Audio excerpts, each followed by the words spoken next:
Welcome again friends, स्वागत है आप सबका AK एकेडमी क्लास में। मैं आदित्य आज फिर से आप सबके बीच 25 मोस्ट इंपॉर्टेंट क्वेश्चंस लेके आया हूं जो कि आपके किसी भी प्रतियोगी परीक्षाओं में पूछे जाते हैं। ये क्वेश्चन फ्रेंड्स SST GK और GS दोनों से होंगे, यानी कि SST के भी क्वेश्चन होंगे और GS के भी क्वेश्चन होंगे। ठीक है, तो चलिए क्लास को स्टार्ट करते हैं। पहला सवाल आपसे पूछा गया है, विटामिन ई की कमी से कौन सा रोग होता है। आपको बताना है जनन क्षमता में कमी, एनीमिया रोग, त्वचा का फटना या रतौंधी। जल्दी से बताएंगे इस क्वेश्चन का राइट आंसर क्या होगा। विटामिन ई की कमी से होने वाला रोग आपको बताना है। विटामिन ई की कमी से ई।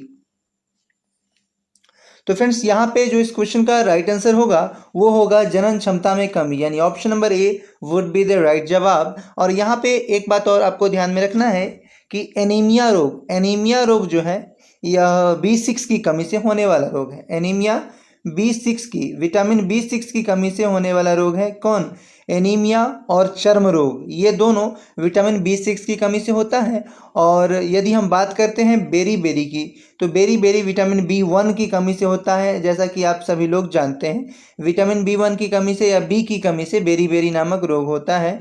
और विटामिन B2 त्वचा का फटना, ठीक है, विटामिन B2 त्वचा का फटना ध्यान में रखेंगे। विटामिन B2 की कमी से त्वचा का फटना या आंख का लाल होना विटामिन B2 की कमी से होता है। फ्रेंड्स, अगर आप जानते हैं विटामिन बी का अच्छा स्रोत या सोर्स क्या है, यानी कि हमें विटामिन बी अधिक मात्रा में कहाँ से प्राप्त हो सकता है, तो कमेंट बॉक्स में आंसर ज़रूर लिखेंगे। और रतौंधी रोग की यदि हम बात करें तो विटामिन ए की कमी से रतौंधी होता है। और ये विटामिन ए कहाँ से मिलता है, आप सभी लोग जानते हैं कि एकमात्र ऐसा खाद्य पदार्थ है जहाँ पे आपको लगभग सारे विटामिन मिल जाएंगे। जैसे कि दूध में विटामिन सी को छोड़ के आपको लगभग सारे विटामिन देखने को मिल जाएंगे। ठीक है, तो यहाँ पे रतौंधी रोग ए की कमी से होता है और ए गाजर से भी हमें प्राप्त होता है। ठीक है, ए का सबसे अच्छा स्रोत यदि हम कहें विटामिन ए का तो गाजर है। ओके, तो फ्रेंड्स चलते हैं अगले सवाल पे, और इस सवाल का जवाब होगा वो होगा ऑप्शन नंबर ए, ध्यान में रखेंगे। चलते हैं अगले सवाल पे। अगला सवाल फ्रेंड्स आपसे पूछा गया है, अगला सवाल आपको बताना है एथलीट फुट रोग प्रभावित अंग। एथलीट फुट रोग से प्रभावित अंग, यानी कि एथलीट फुट एक रोग है, उस रोग से हमारे शरीर का, मानव शरीर का कौन सा अंग प्रभावित होता है, ऑर्गन प्रभावित होता है, ये आपको बताना है। दोनों पैर, मस्तिष्क, फेफड़ा या हड्डी। जल्दी से बताएंगे एथलीट फुट रोग से कौन सा शारीरिक अंग प्रभावित होता है। तो फ्रेंड्स चलिए आंसर कीजिए। ओके, तो फ्रेंड्स यहाँ पे जो इस क्वेश्चन का राइट आंसर होगा वो होगा दोनों पैर या पैर भी रहे तो आप आंसर कर सकते हैं। ऑप्शन नंबर ए यहाँ पे राइट जवाब होगा। एथलीट फुट रोग जो है मनुष्य के पैर में होने वाला रोग है, ये पैर को प्रभावित करता है। और यदि मस्तिष्क की बात करें तो मस्तिष्क में मेनिंजाइटिस रोग होता है। मेनिंजाइटिस रोग मस्तिष्क में होता है। मेनिंजाइटिस रोग जो है मस्तिष्क में होता है, ध्यान में रखेंगे। और पैरों में होने वाला रोग क्या है? एथलीट फुट रोग, ध्यान में रखेंगे। और फेफड़े को प्रभावित करता है कौन? निमोनिया और टीबी। निमोनिया और टीबी जो है, टीबी जो रोग है और निमोनिया, ये फेफड़े को प्रभावित करता है। और हड्डी में तो आप सभी लोग जानते हैं कि विटामिन डी की कमी से हड्डियों में रोग होता है। और इस रोग को कहते हैं, जो बच्चों में होता है उसे रिकेट्स कहते हैं, और जो बड़ों में होता है उसे ऑस्टियोमलेशिया कहते हैं। ठीक है, इन दोनों बातों को भी आपको ध्यान में रखना है, जो एक्स्ट्रा बातें मैं आपको बता रहा हूँ। चलते हैं अगले सवाल पे। अगला सवाल है, अयोध्या के पास कौन सी नदी बहती है? आपको बताना है अयोध्या के पास कौन सी नदी बहती है, गंगा, सरयू, गोदावरी या यमुना। जल्दी से बताएंगे। हो सकता है फ्रेंड्स कि ये आपको जो वीडियो मिल रही है वो कुछ लेट मिले, क्योंकि मुझे और भी घर पे थोड़ा काम वगैरह होता है, लेकिन मैं चाहता हूँ कि आपको मैं रेगुलर ये वीडियो जो क्लास की है प्रोवाइड करवा सकूँ। तो आप चाहे किसी भी प्रतियोगी परीक्षा की तैयारी करते हैं उसमें ये वीडियो काफ़ी हेल्पफुल होगी आपकी।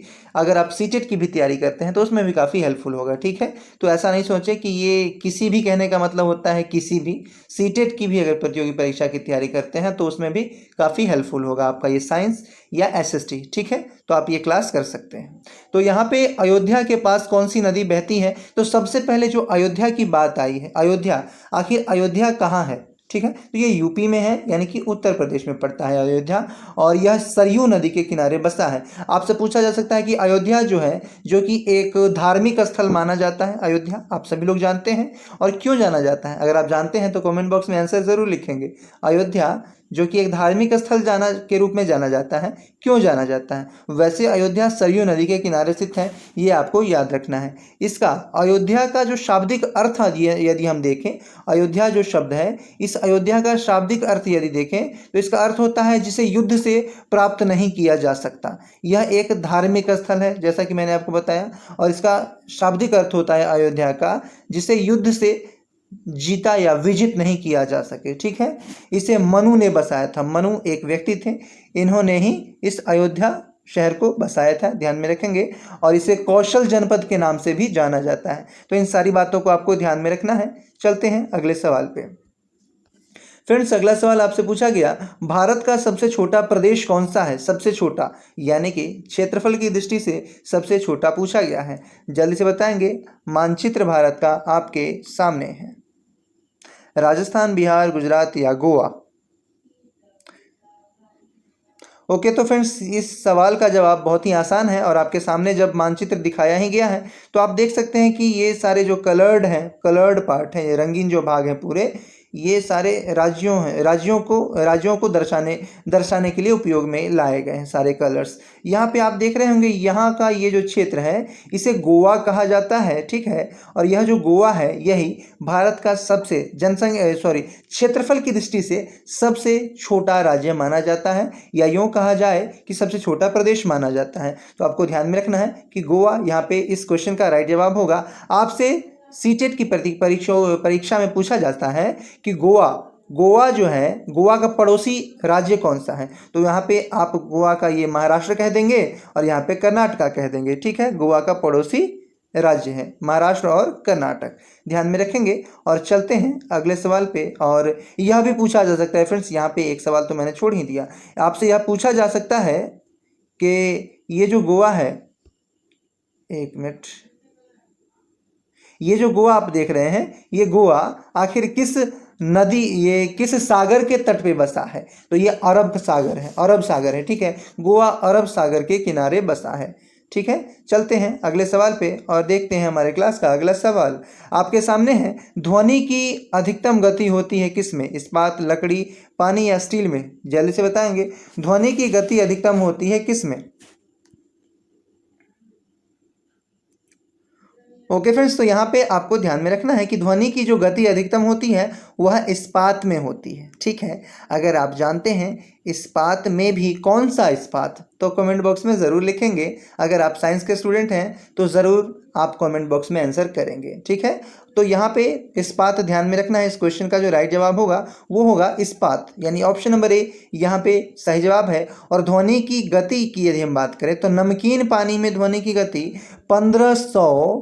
1500 मीटर प्रति सेकंड की गति से चलती है, जबकि शुद्ध पानी में जो है ध्वनि की गति 1435 मीटर प्रति सेकंड की रफ्तार से चलती है। ये दोनों बातों को आपको ध्यान में रखना है। जब भी आपसे पूछे कि नमकीन पानी में ध्वनि की गति क्या है, तो 1500 मीटर प्रति सेकंड, और शुद्ध पानी में ध्वनि की गति 1435 मीटर प्रति सेकंड। चलिए मिलते हैं अगले सवाल से, और अगला देखते हैं कि अगला सवाल आपके क्या है। ठीक है, कांग्रेस के संस्थापक कौन माने जाते हैं? यहाँ पे आपको बताना है फ्रेंड्स कि कांग्रेस के संस्थापक कौन माने जाते हैं।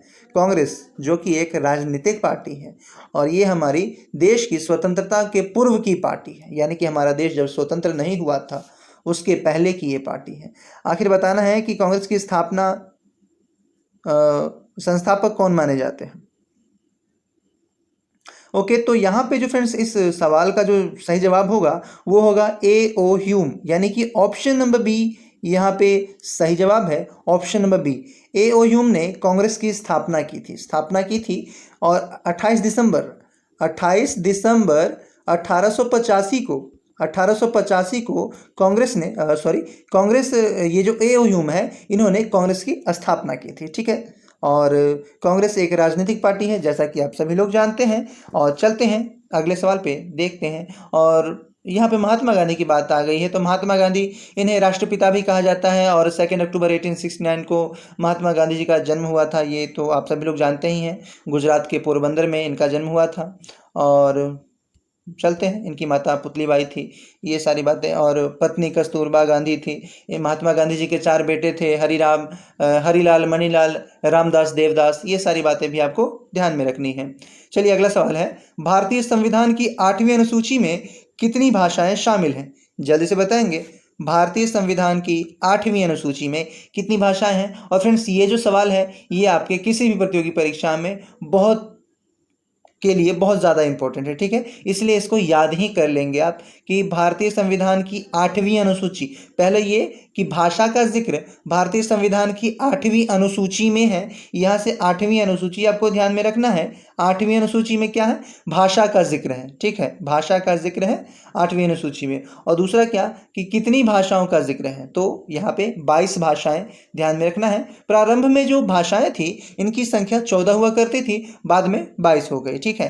तो यहाँ से ऑप्शन नंबर बी सही जवाब होगा इस क्वेश्चन के अकॉर्डिंग, ठीक है। चलते हैं, देखते हैं अगला सवाल। फ्रेंड्स, ये वो बातें हैं जो आप सभी लोग जानते हैं। मुझे लगता है कि मुझे यह कहने की ज़रूरत नहीं कि ये लाल बटन किस चीज़ का है और ये सारी बातें, ठीक है। तो ये आप खुद समझदार हैं, ये आप कर लेंगे अगर आपको क्लास बेहतर लगती है तो। चलिए अगला सवाल है, भारत की आज़ादी के समय ब्रिटेन के पीएम कौन थे? ये बताएंगे। क्लीमेंट एटली, स्टैफोर्ड क्रिप्स, रुडोल्फ डीजल या कैप्टन हरमिंदर सिंह? जल्द से बताएंगे कि इस क्वेश्चन का राइट जवाब क्या होगा। भारत की आज़ादी के समय ब्रिटेन के पीएम कौन थे?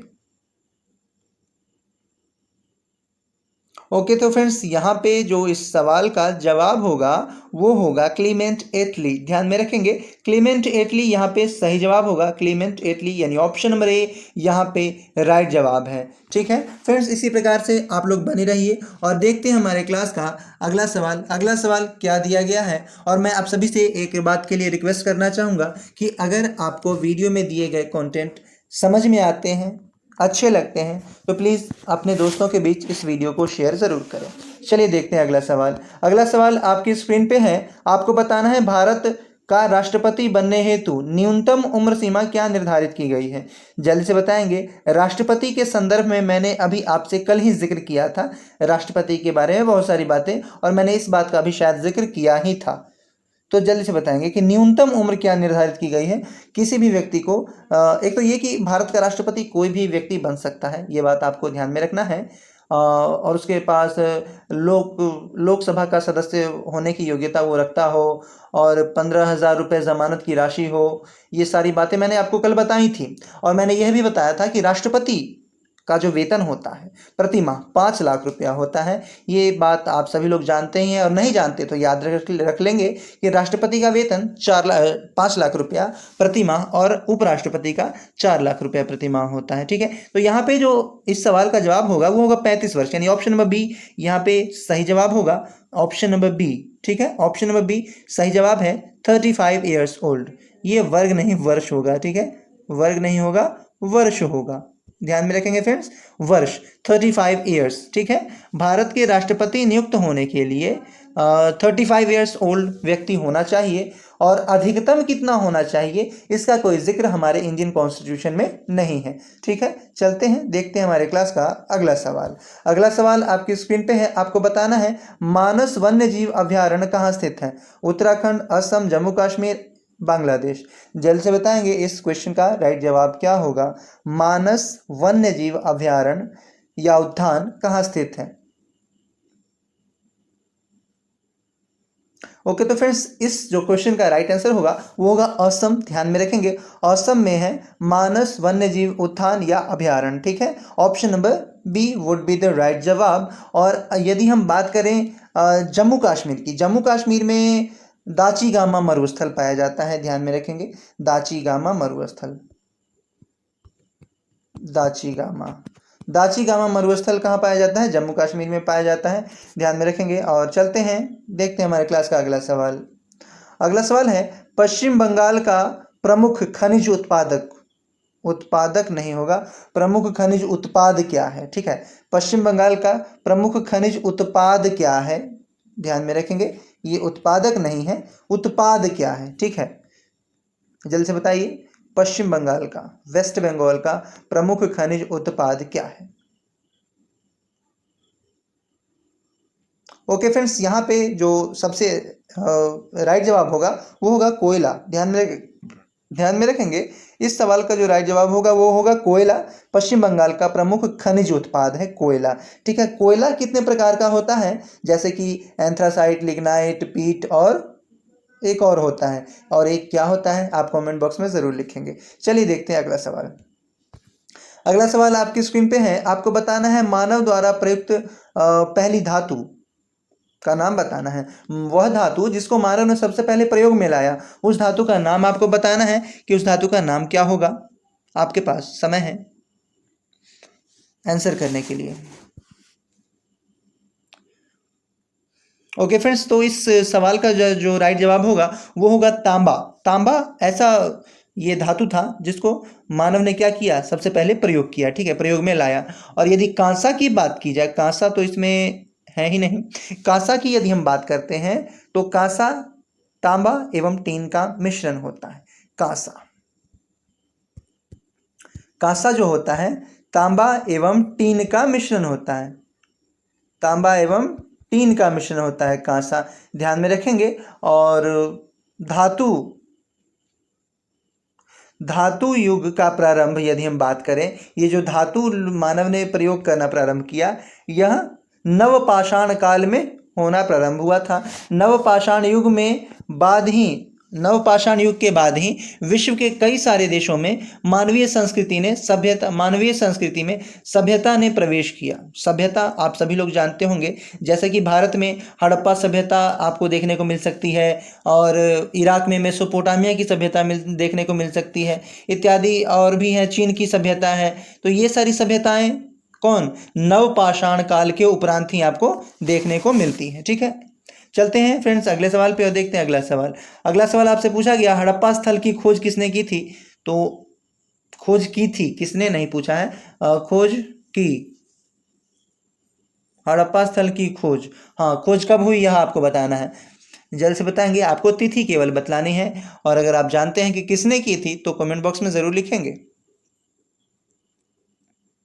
ओके गाइस, तो यहाँ पे जो राइट आंसर होगा वो होगा 1921 में हड़प्पा सभ्यता की खोज की गई थी। हड़प्पा स्थल की खोज की गई थी, हड़प्पा सभ्यता से ज़्यादा बेहतर होगा आप याद रखें कि हड़प्पा स्थल की खोज की गई थी 1921 में। और ये किसने की थी? दयाराम साहनी ने की थी। दयाराम साहनी ने हड़प्पा नामक स्थल की खोज की थी।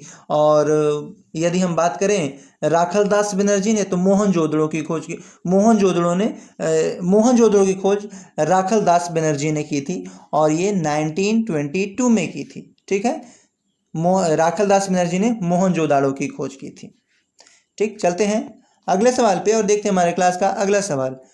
विशाल स्नानागार मिले हैं कहाँ से? जल्दी से बताएंगे। विशाल स्नानागार मतलब अभी जो आप देखते हैं वर्तमान संदर्भ में जो स्विमिंग पूल आप कहते हैं, स्विमिंग पूल, नहाने वाला पुल, वो पहले भी हुआ करते थे, हड़प्पा सभ्यता में आपको देखने को मिल रही है। तो विशाल स्नानागार मिले हैं कहाँ से? सॉरी, मैंने तो बता ही दिया, चलिए कोई नहीं, आप बताइए इसका राइट जवाब क्या होगा। तो यहाँ पे हड़प्पा, ये जो विशाल स्नानागार है, विशाल स्नानागार तालाब के जैसी एक स्नानागार होता था, जैसे कि अभी स्विमिंग पूल होता है, और मोहनजोदाड़ो से मिले हैं। यहाँ पे ध्यान में रखेंगे मोहनजोदाड़ो, यानी कि ऑप्शन नंबर ए यहाँ पे राइट आंसर होगा। मोहनजोदाड़ो आखिर है कहाँ? ये हड़प्पा का ही पार्ट है। ठीक है, तो मोहनजोदाड़ो क्या था? यहीं पे विशाल स्नानागार मिले हैं, ध्यान में रखेंगे। और चलते हैं हमारे क्लास के अगले सवाल पे और देखते हैं हमारे क्लास का अगला सवाल। अगला सवाल आपसे पूछा गया है, मोहनजोदाड़ो, हड़प्पा कालीन और लोथल तीनों में एक समान संरचना वाले साक्ष्य मिले हैं। आखिर वो संरचना किस चीज़ की है, ये आपको बताना है। अन्नागार यानी कि अन्न रखने वाला स्थान, या फिर 1 मिनट 2 बार हो चुका है अन्नागार। ठीक है, अग्निकुंड, या फिर नॉट ऑफ दी एबव। जल्द से बताएंगे, इसी में आपका आंसर है। तो यहाँ पे जो फ्रेंड्स राइट जवाब होगा वो होगा, आप सभी लोग जानते ही होंगे, रिपीटेशन हो गया है, अन्नागार, यानी कि अन्न को रखने के लिए जो जो जगह थी, जो घर थे, वो यहाँ से मिले हैं तीनों जगह से। कहाँ से? मोहनजोदाड़ो, हड़प्पा, मोहनजोदाड़ो कालीन, हड़प्पा, कालीबंगा और लोथल से, तीनों जगह से मिले हैं। आपको ध्यान में रखना है इन सारी बातों को, और चलते हैं हमारे क्लास के अगले सवाल पे। आपको बताना है अग्निकुंड कहाँ से प्राप्त हुए हैं। अग्निकुंड जल्द से बताएंगे, अग्निकुंड कहाँ से प्राप्त हुए हैं। अग्निकुंड कहने का मतलब आप सभी लोग वर्तमान संदर्भ में यदि देखें तो ये हवन के लिए प्रयोग में लाया जाता है अग्निकुंड, ठीक है। तो ये अग्निकुंड भी पहले लोग उपयोग में लाया करते थे। तो आखिर बताना है कि अग्निकुंड कहाँ से प्राप्त हुए थे। तो यहाँ पे जो फ्रेंड्स हमारा राइट जवाब होगा वो होगा ऑप्शन नंबर सी, यानी कि ए एंड बी बोथ, यानी कालीबंगा और लोथल ये दोनों जगह से अग्निकुंड प्राप्त हुए थे, यानी ऑप्शन नंबर सी यहाँ पे राइट जवाब होगा, ऑप्शन नंबर सी, ठीक है। चलते हैं अगले सवाल पे। अगला सवाल आपकी स्क्रीन पे है। आपको बताना है हड़प्पा वासी अपने घर के दरवाजे किस ओर खोलते थे। मुख्य सड़क की तरफ, गली की तरफ, A and B is right, जैसे बताएंगे, या दिए गए में से कोई नहीं। तो फ्रेंड्स यहाँ पे जो इस क्वेश्चन का राइट आंसर होगा वो होगा ऑप्शन नंबर बी, यानी कि गली की तरफ खोलते थे। हड़प्पा वासी जो थे अपने घर एवं मकान का जो खिड़की या दरवाज़ा हुआ करता था वो मुख्य सड़क की तरफ ना खोल करके और क्या करते थे, ठीक अपोजिट साइड में, यानी कि घर के पिछली साइड में ही खिड़कियां खोलते थे या दरवाजे खोला करते थे। वर्तमान समय में आप देखते होंगे कि लोग क्या करते हैं, सड़क के किनारे जिनका घर है वो अपना जो खिड़कियां हैं या फिर जो दरवाजे हैं वो सड़क की ओर खोलते हैं, पर ऐसा नहीं था उस समय में, हड़प्पा काल में, ठीक है। तो ध्यान में रखेंगे इस बात को। और चलते हैं अगले सवाल पे, देखते हैं अगला सवाल। फ्रेंड्स मैं माफ़ी चाहूँगा, आपके लिए अब आगे कोई भी सवाल नहीं है।